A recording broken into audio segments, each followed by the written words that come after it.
আসসালামু আলাইকুম। আজ আপনাদেরকে এমন একটা টিপস উপহার দিব যেটা জানলে আপনারা অবাক হয়ে যাবে। দেরি না করে তাহলে শুরু করা যায়।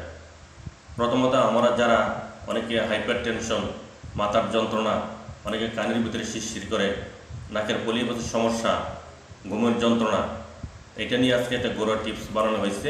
আপনারা যদি শিখে রাখেন খুবই একটি কাজে আসবে। প্রথমত 1 কোয়া রসুন ভালো করে থেতো করবেন।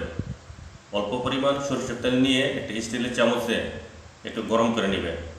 যখন দেখবেন যে বাদামি কালার হয়ে গেছে ওটাই নেবেন। তারপর ঠান্ডা করিয়া কটন বাড দিয়ে দু কানের ভিতরে 2 ফোঁটা দিয়ে দিবেন।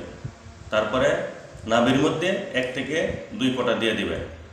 কান এবং নাভি এই দুখানের মধ্যে যদি আপনারা 2 ফোঁটা করে সরিষার তেলে দিতে পারেন, ইনশাল্লাহ আপনাদের চমৎকার ঘুম হবে। যাদের হাইপার টেনশন আছে, পলিপাসের সমস্যা, কানের শিরশিরি যথেষ্ট ভূমিকা রাখবে। যদি রেজাল্ট পান আমার জন্য সকলে দোয়া করবেন এবং আমাকে ফলো দিতে বলবেন না। সকলে ভালো থাকবেন। আল্লাহ হাফেজ।